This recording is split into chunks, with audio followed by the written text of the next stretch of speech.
அத்தியாயம் 1. கதைக்குள் போகும் முன் இவர்களை பற்றி தெரியாதவர்களுக்கு ஓர் அறிமுகம். விவேக். ஆரம்பத்தில் சிஐடி ஆபீசராக பணிபுரிந்த விவேக் தன்னுடைய தனிப்பட்ட துப்பறியும் திறன் காரணமாக மத்திய அரசின் பரிந்துரையின் பேரில் இப்போது சிபிஐ துறையில் SCD எனப்படும் special crime division officer. SCD என்பதின் விரிவாக்கம் ஸ்பெஷல் கிரைம் டிவிஷன் என்பதாகும். இந்தியா மற்றும் சர்வதேச அளவில் நடைபெறும் சீரியஸ் கிரைம்ஸ் எதுவாக இருந்தாலும் சரி, அதை இன்வெஸ்டிகேட் செய்து குற்றவாளிகளை கண்டுபிடிப்பதுதான் ஒரு SCD ஆபீசரின் பணி. அதைதான் விவேக் இப்போது செய்து கொண்டிருக்கிறார். என்றுமே இளமையாய் இருப்பதால் விவேக்கின் பிறந்த தேதி, வருடம் பற்றி நீங்கள் யாரும் கேட்க அனுமதி இல்லை. ரூபலா. ஹோம் சயின்ஸ் படித்த அதி அழகான ரூபலாவிற்கு காவல்துறையில் சேர்ந்து பணிபுரிய வேண்டும் என்கிற ஆசை. ஆனால் பெற்றோர்களின் சம்மதம் கிடைக்காததால் அந்த ஆசை நிராசையாகிவிட விவேக்கின் திறமையை காதலித்து மிஸ்ஸஸ் விவேக்காக மாறியவள். விவேக் துப்பறியும் மிகவும் சிக்கலான வழக்குகளை தானும் உள்வாங்கிக் கொண்டு அவ்வப்போது டிப்ஸ் கொடுத்து அணில் போல் உதவி கொண்டிருப்பவள். விஷ்ணு. விவேக்கிடம் பணிபுரியும் ஒரு உதவி அதிகாரி. கிட்டத்தட்ட விவேக்கின் நிழல். பேசும் பேச்சில் கொஞ்சம் விளையாட்டுத்தனம் இருந்தாலும் அதில் விஷயம் இருக்கும். மூச்சு திணற வைக்கும் சிக்கலான நேரங்களில் ஆக்சிஜனாய் இருப்பவன். இப்ப கதைக்குள்ள போலாம். அந்த வியாழக்கிழமையின் விடிகாலை ஏதோ காதோரம் ரகசியம் பேசுகிற தினசில் மெதுவாக வெயில் கேரட் நிற வெளிச்சத்துக்கு திரும்பிக் கொண்டிருந்தது. விவேக் தன் வழக்கமான வாக்கிங்கையும் ஜாக்கிங்கையும் முடித்துக்கொண்டு வியர்த்த உடம்போடு வீட்டுக்கு திரும்பிய போது விஷ்ணு வரவேற்பறையில் இருந்த சோஃபாவில் சாய்ந்து உட்கார்ந்து டிவி பார்த்து கொண்டிருந்தான். டிவியில் ஃபேஷன் ஷோ சேனலில் பென்சில் உடம்போடு கூடிய பன்னாட்டு பெண்களின் கேட் வாக்கிங் ஒளிபரப்பாகிக் கொண்டிருந்தது. விஷ்ணுவின் வாய் சில மில்லிமீட்டர் அகலத்துக்கு திறந்திருக்க அவனுடைய வலது கையில் இருந்த டம்ளரில் ரூபலா போட்டு கொடுத்திருந்த ஃபில்டர் காப்பி சூடாய் மூச்சு விட்டு கொண்டிருந்தது. விவேக்கை பார்த்ததும் விஷ்ணு ஒரு மைக்ரோ வினாடி நேரத்திற்குள் சேனலை மாற்றினான். காவி நிற துண்டை பூர்த்தி கொண்டு பக்தி பழமாய் காட்சி கொடுத்து கொண்டிருந்த பெரியவர் ஒருவர். ஆகவே கும்பராசி நேயர்களே, குரு வருகிற மாதம் 8ஆம் இடத்திலிருந்து 9வது இடமான அவனுடைய சொந்த ராசியான தனுசுக்கு போவதால் அதற்கு பிறகு வரும் நாட்கள் எல்லாமே நல்லபடியாய் வெற்றிகரமாய் அமையும். பழைய ஆரோக்கியம் திரும்பும். கலைஞர்களுக்கு வாய்ப்பு குவியும். குடும்பத்தில் குதூகலம் நிரம்பி வழியும்.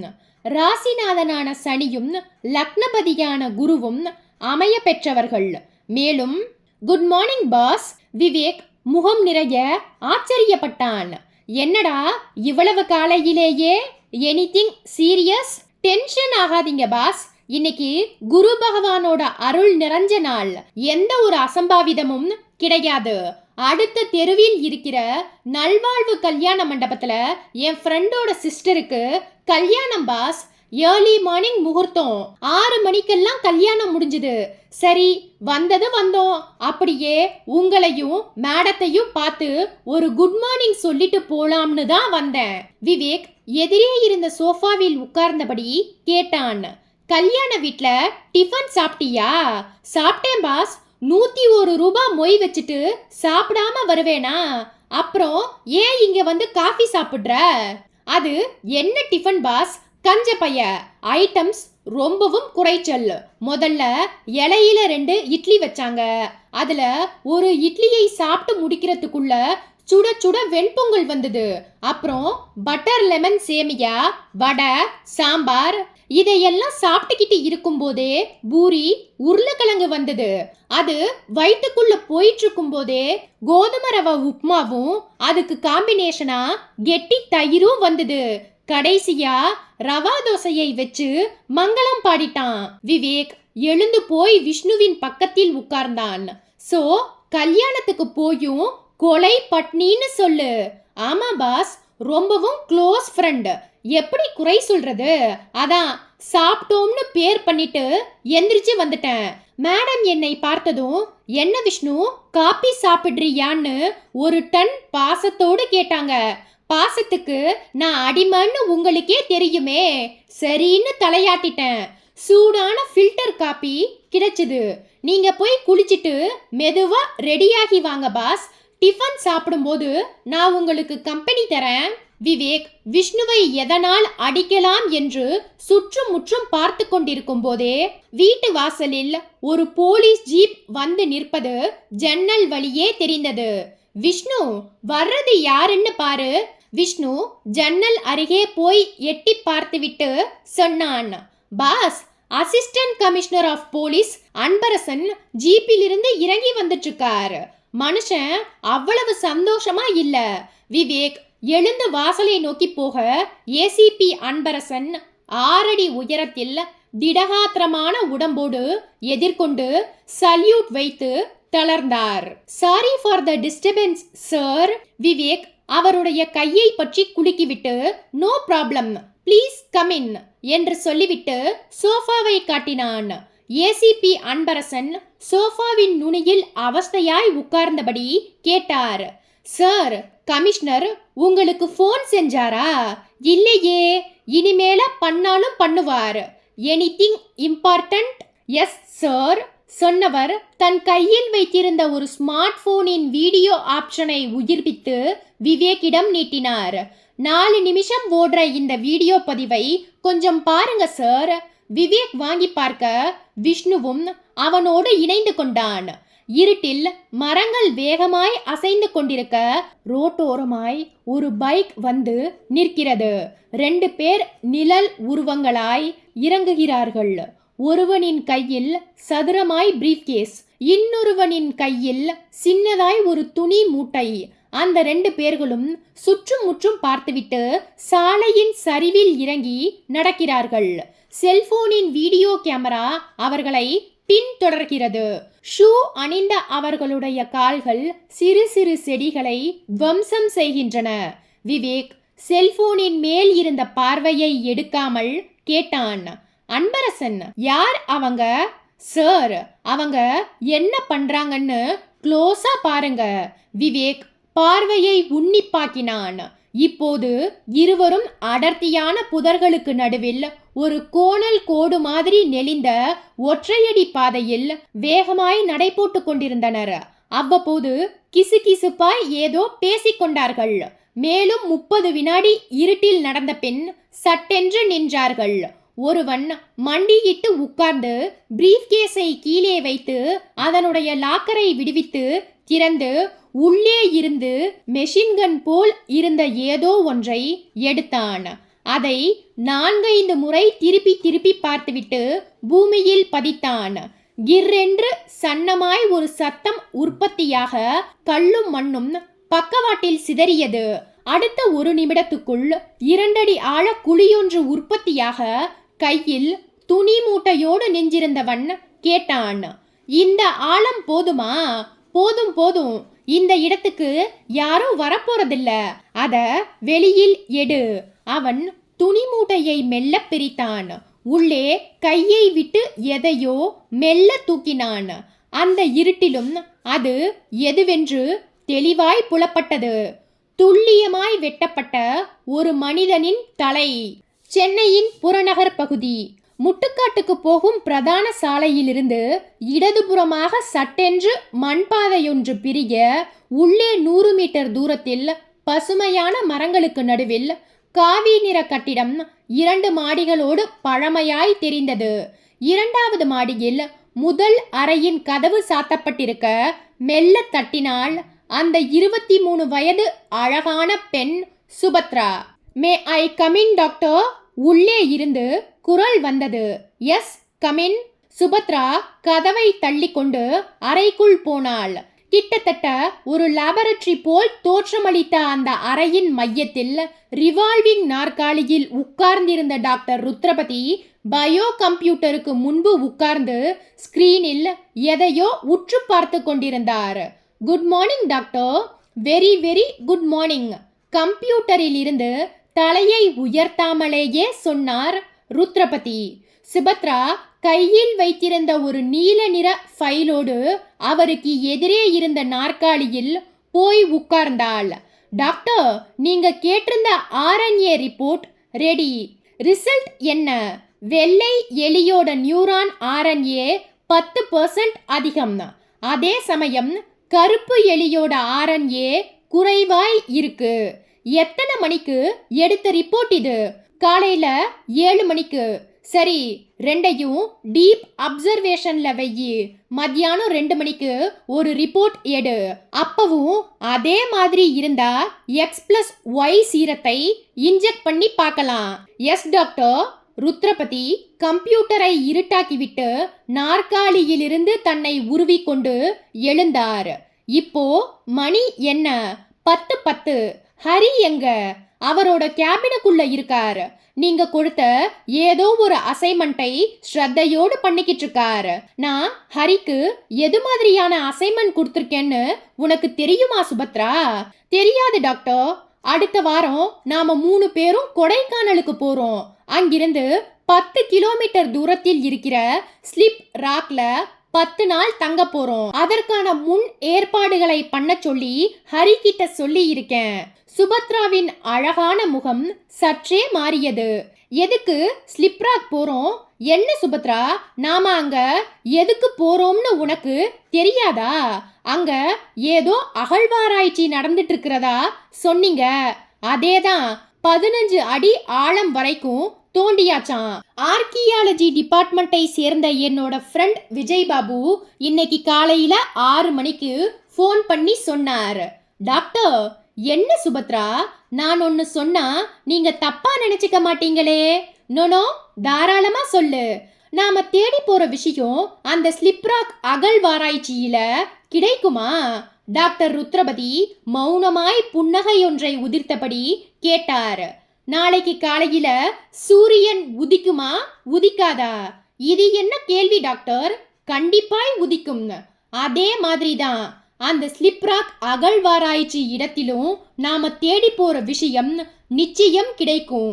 சுபத்ரா, நீ என்கிட்ட ஒரு ரிசர்ச் ஸ்காலராய் ஒர்க் பண்ற. எதையுமே பாசிட்டிவாக பேசவும் திங்க் பண்ணவும் கத்துக்கணும். Sorry doctor, it's okay. இருவரும் லேபை விட்டு வெளியே வந்து வராண்டாவில் நடக்கும்போது ருத்ரபதி கேட்டார். நாகஜோதியை போய் பாத்தியா?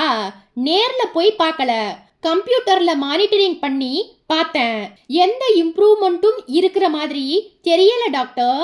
சரி வா, நேர்ல போய் பார்த்துட்டு வந்துடலாம் சொன்ன ருத்ரபதி அதே வராண்டாவில் நீளமாய் நடந்து கடைசியில் இருந்த ஒரு அறைக்குள் நுழைந்தார். சுபத்ரா உள்ளே வந்ததும் கதவை சாத்தி தாளிட்டார். தான் அணிந்திருந்த கோட்டின் பாக்கெட்டிலிருந்து சாவி கொத்தை எடுத்துக்கொண்டவர் அந்த அகலமான மர பீரோவுக்கு முன்பாய் போய் நின்றார். ஒரு சாவியை தேர்ந்தெடுத்து பீரோவை திறந்தார். பீரோவின் குறுக்கே ஓடியிருந்த கனமான கம்பியில் டாக்டரின் சூட்ஸ் பல நிறம் நிறமாய் ஹேங்கரில் தொங்கியது. அவைகளை எல்லாம் கைகளால் விலக்கி கொண்டு உள்ளே போனவர் மறுபடியும் ஒரு சாவியை உபயோகித்து குறுக்கே நின்றிருந்த அந்த பெரிய பலகையை தள்ளினார். பின்னால் ஒரு சிறிய அறை பார்வைக்கு கிடைக்க சுவரோர கட்டிலில் ஒரு இளம்பெண் பச்சை நிற போர்வையால் போர்த்தப்பட்டு மல்லாந்து கிடந்தாள். சற்று லேசாய் பிளந்த வாயோடு கண்கள் மூடியிருக்க உடம்பில் ஒரு துளி சலனமில்லை. ஸ்பிளிட் ஏசியின் உதவியால் அந்த அறை டிசம்பர் மாத ஊட்டியாய் மாறியிருந்தது. டாக்டர் ருத்ரபதியும் சுபத்ராவும் அந்த பெண்ணை நெருங்கினார்கள். அத்தியாயம் 2. அந்த பெண்ணையே உற்று பார்த்து கொண்டிருந்த டாக்டர் ருத்ரபதி சுபத்ராவிடம் திரும்பினார். சுபத்ரா, டாக்டர், அந்த பயோ கம்ப்யூட்டரை ஆன் பண்ணு. நாகஜோதியோட உடம்பு என்ன சொல்லுதுன்னு பார்க்கலாம்.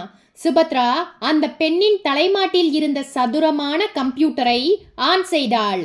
கம்ப்யூட்டரின் திரை பெப்பர் சால்ட் புள்ளிகளோடு உயிர்ப்பித்து கொண்டு கட்டிலில் படுத்திருந்த நாகஜோதியை 4ஆக பிரித்து பல கோணங்களில் காட்டியது.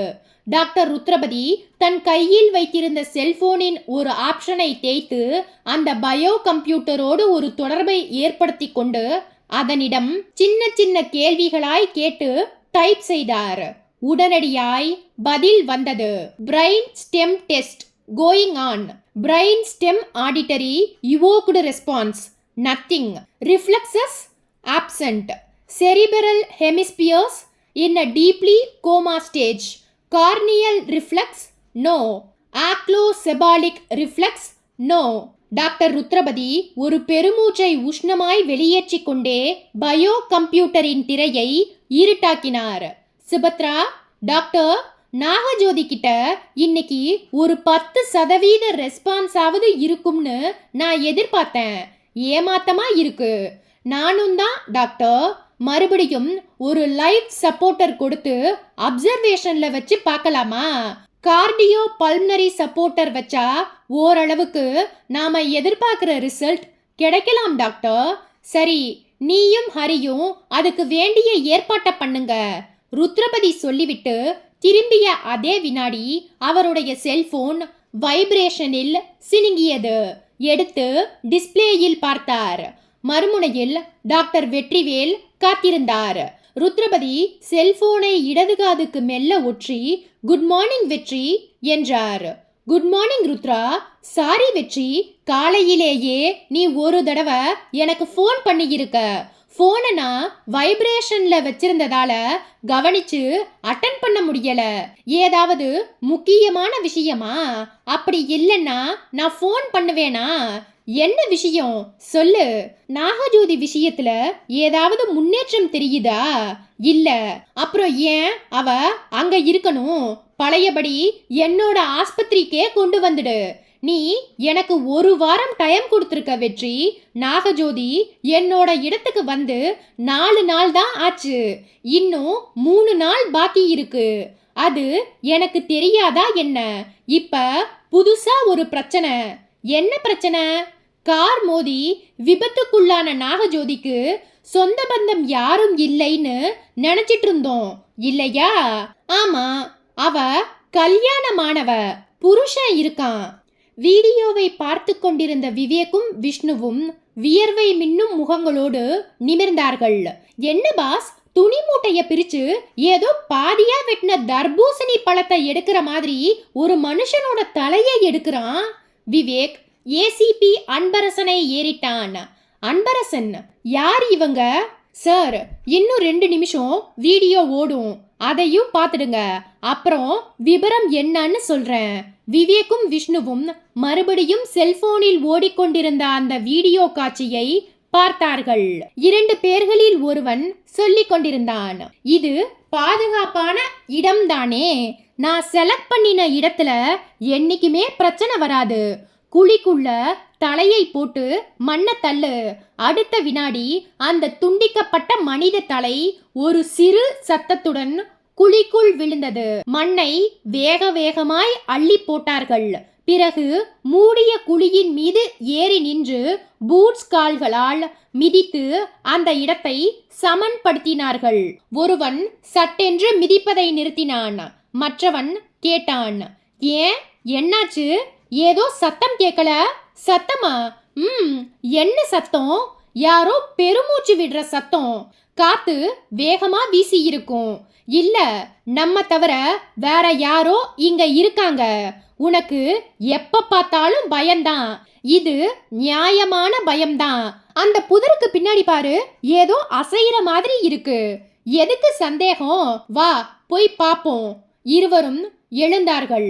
அத்தோடு வீடியோ பதிவு முடிவுற்றிருந்தது. விவேக் ஏசிபியிடம் திரும்பினான். என்ன அன்பரசன், வீடியோ பதிவு அவ்வளவுதானா? ஆமா சார். இந்த வீடியோவை எடுத்தது யாரு? ஸ்கை ஈகிளுங்கிற ஆங்கில புலனாய்வு பத்திரிகையின் ரிப்போர்ட்டர் கைலாஷ். வீடியோவில் பதிவாகி இருந்த நபர்கள் யாரு? சார், இன்னைக்கு விடிகாலை 3 மணிக்கு போலீஸ் கமிஷனர் என்னை செல்போனில் கூப்பிட்டு கேளம்பாக்கத்துக்கு பக்கத்துல சவரிக்காடு என்ற இடத்தில் கத்தி குத்து காயங்களோடு ஒரு இளைஞன் கொலை செய்யப்பட்டு கிடப்பதாகவும் அந்த ஏரியா இன்ஸ்பெக்டர் ஆல்பின் ராஜ் சம்பவ இடத்துக்கு உடனடியா போய் இறந்த நபரின் உடலை கைப்பற்றி ஜிஹெச் மார்ச்சுவரிக்கு கொண்டு போயிட்டதாகவும் சொன்னார். மேற்கொண்டு அந்த கேஸை இன்வெஸ்டிகேட் பண்ணி தனக்கு ஒரு ரிப்போர்ட்டை கொடுக்கும்படியாகவும் கேட்டுக்கிட்டதால நான் அங்க போனேன். இன்ஸ்பெக்டர் ஆல்ஃபின் ராஜை மீட் பண்ணீங்களா? பண்ணினேன் சார். அவரோட ரிப்போர்ட் என்ன? நேத்து மிட்நைட் 2 மணிக்கு ஒரு லாரி டிரைவர் போலீஸ் ஸ்டேஷனுக்கு ஃபோன் பண்ணி கேளம்பாக்கத்துக்கு பக்கத்துல சவரிக்காடு மண் ரோட்டில் கத்தி குத்து காயங்களோடு யாரோ ஒரு நபர் கீழே விழுந்து கிடக்கிறதாகவும் அவரை குத்தின 2 ஆட்கள் தன்னோட லாரியை பார்த்ததும் பைக்ல ஏறி தப்பி விட்டதாகவும் சொல்லிட்டு போனை கட் பண்ணிட்டாராம். அந்த லாரி டிரைவர் பப்ளிக் டெலிபோன் பூத்திலிருந்து பேசினதால டிரைவரை ட்ரேஸ் பண்ண முடியலன்னு இன்ஸ்பெக்டர் சொன்னார். அவர் உடனடியா ஸ்பாட்டுக்கும் போய் பார்த்திருக்கார். கத்தி குத்து காயங்களுடன் உயிருக்கு போராடிக்கிட்டு இருந்த அந்த இளைஞன் தன்னோட பேர் கைலாஷுன்னும் தான் ஒரு பிரஸ் ரிப்போர்ட்டராய் ஸ்கை ஈகிள் என்ற ஆங்கில புலனாய்வு பத்திரிகையில் வேலை பார்க்கறதாகவும் சொல்லி மேற்கொண்டு பேச முடியாமல் பக்கத்தில் இருந்த புதர் பக்கம் கையை காட்டிட்டு உயிரை விற்றுக்கான். உடனே இன்ஸ்பெக்டர் அந்த புதர் பக்கம் போய் இருட்டில் டார்ச் உதவியோடு தேடி பார்க்கவும் இந்த ஸ்மார்ட் போன் பார்வைக்கு தட்டுப்பட்டிருக்கு. விவேக் யோசனையோடு தலையாட்டினான். இப்ப புரியுது. அந்த 2 பேரும் ஒரு மனித தலையை கொண்டு வந்து டிஸ்போஸ் பண்ணினதை கைலாஷ் வீடியோ எடுத்திருக்கான். அதை பார்த்துட்ட அந்த 2 பேரும் கைலாஷை தீர்த்து கட்டியிருக்காங்க.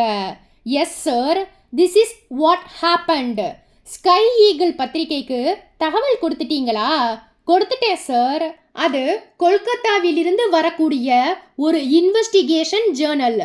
அந்த தலை புதைக்கப்பட்ட இடத்தை ட்ரேஸ் அவுட் பண்ணிட்டீங்களா? இல்ல சார்.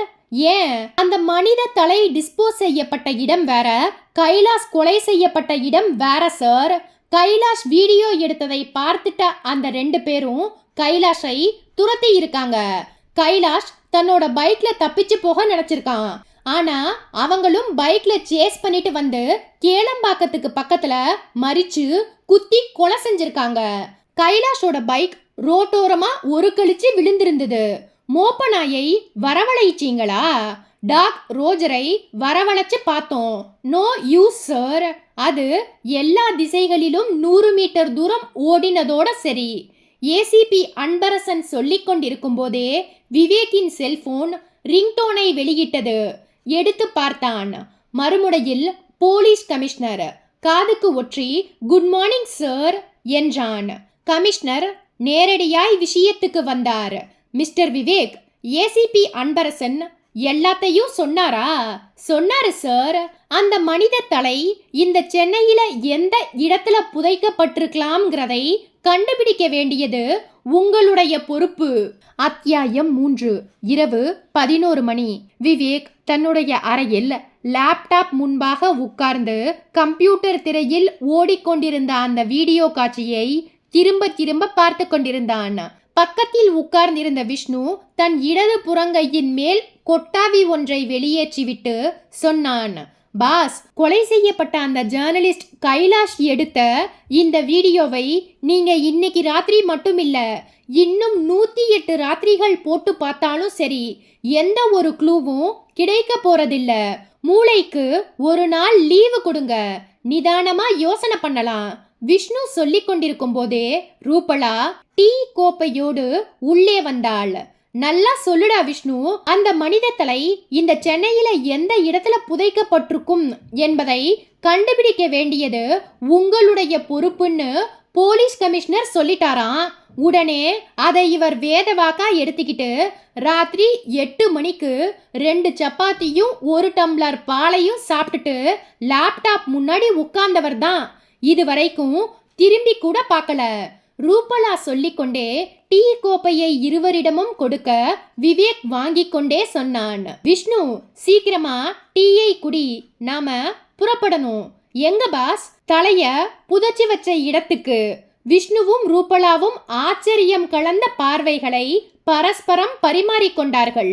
விஷ்ணு, என்ன பாஸ், வெத்தலையில் மை தடவி இந்த திசையில் காணாம போன உன்னோட ஆடு இருக்குன்னு சொல்ற ஜோஷியக்கார மாதிரி தலையை புதைச்சு வச்சிருக்கிற இடத்துக்கு போலாம்னு சொல்றீங்க?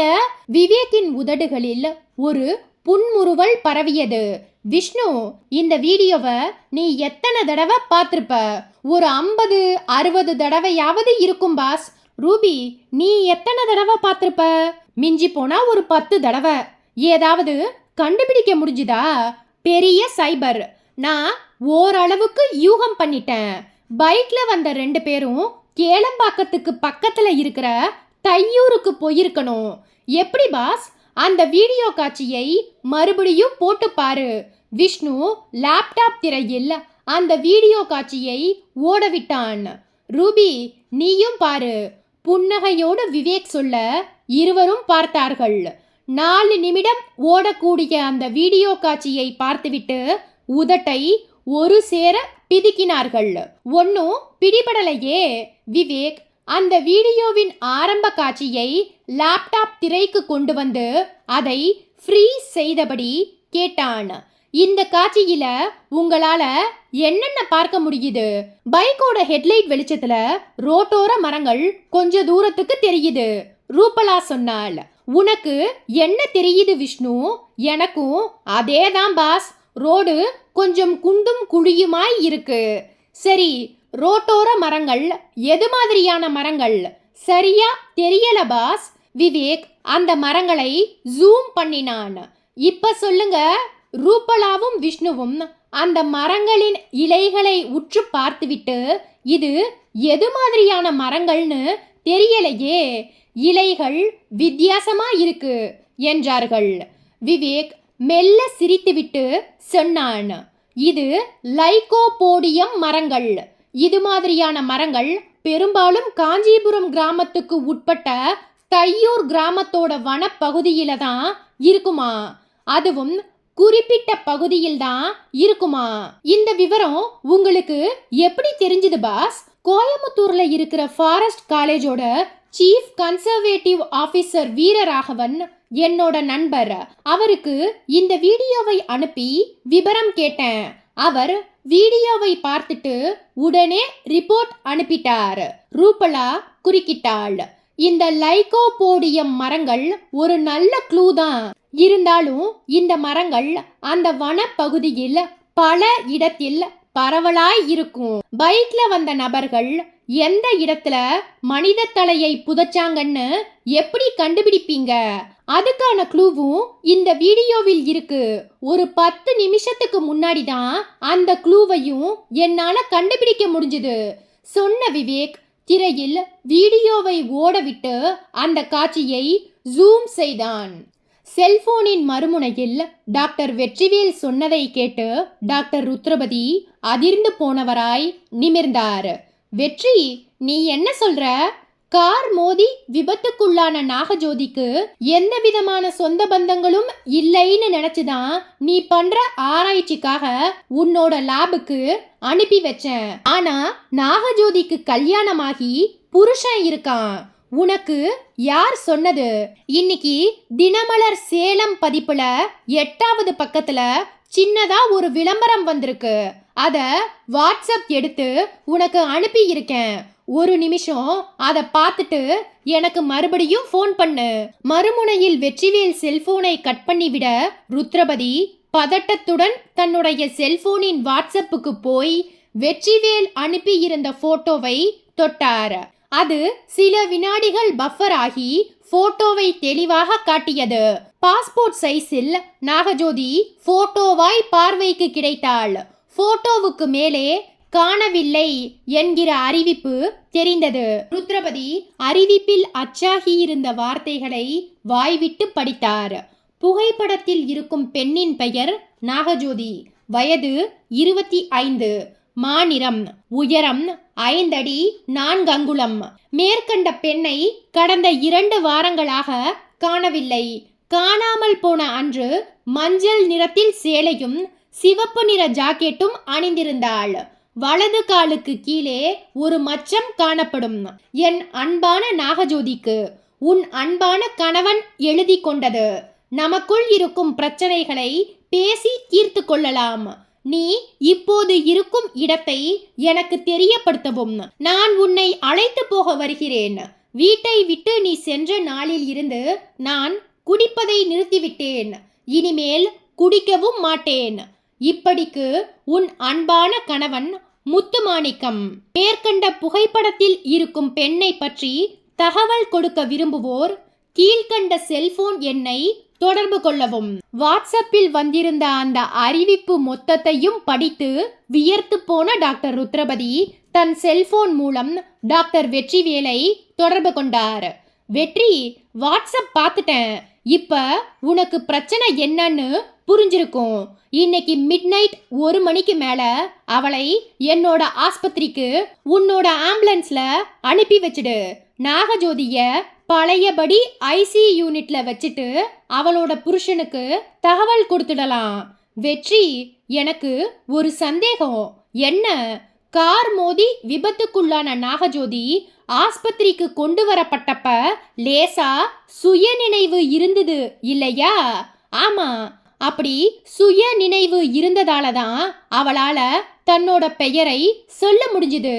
பெயரை சொன்னவள் தாம் புருஷன் பெயரையோ வீட்டு அட்ரஸையோ ஏன் சொல்லல? சொல்ல விருப்பப்படாம இருந்திருக்கலாம். ஏன்னா அவ வீட்டை விட்டு கிளம்பும் போதே கோபத்தோட தான் கிளம்பி இருப்பா. தொடர்ந்து அவளுக்கு சுய உணர்வு இருந்திருந்தா அவகிட்ட பேச்சு கொடுத்து அவளை பத்தின முழு விபரங்களையும் வாங்கி இருக்கலாம். ஆனா அதுக்குள்ள தலையில பட்டிருந்த பலத்த அடியோட காரணமா பிரெயின் டெத் ஸ்டேஜுக்கு போயிட்டா. அவளுக்கு ஒரு குடும்பம் இருக்குன்னு தெரிஞ்ச பின்னாடி அவ இருக்க வேண்டிய இடம் ஆஸ்பத்திரி தானே தவிர உன்னோட ஆராய்ச்சி கூடம் இல்ல. வெற்றி, ஒரு ரெக்வெஸ்ட். என்ன? என்னோட ஆராய்ச்சியின் நோக்கமே பிரெயின் டெத் ஸ்டேஜுக்கு போயிட்ட நபர்களை மறுபடியும் உயிர்ப்பான நிலைக்கு கொண்டு வரதுதான். நானும் எத்தனையோ தடவை உன்னோட ஆஸ்பத்திரிக்கு வந்து brain stem auditory evoked response treatment கொடுத்து அவங்களை பிழைக்க வைக்க முயற்சி பண்ணியிருக்கேன்.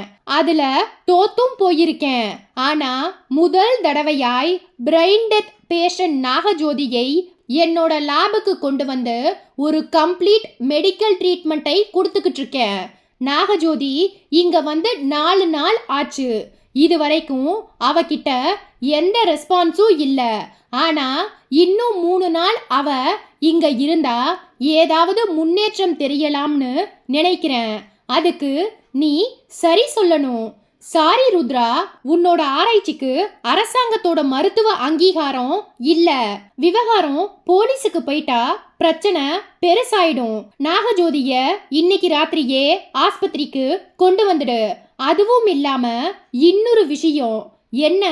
நான் சொல்றேன்னு தப்பா நினைச்சுக்க வேண்டாம். பரவாயில்ல, சொல்லு. இன்னும் ஒரு 100 வருஷம் நீ உயிரோட இருந்து ஆராய்ச்சி பண்ணினாலும் சரி, பிரெயின் டெத் ஸ்டேஜுக்கு போன எந்த ஒரு பேஷண்ட்டையும் காப்பாற்றவே முடியாது. வேண்டாத இந்த ஆராய்ச்சியை விட்டுட்டு உருப்படியா வேற ஏதாவது ஒன்ன ஆராய்ச்சி பண்ணு. ருத்ரபதி மெல்ல சிரித்தார். உன்னோட புத்திமதிக்கு ரொம்ப நன்றி.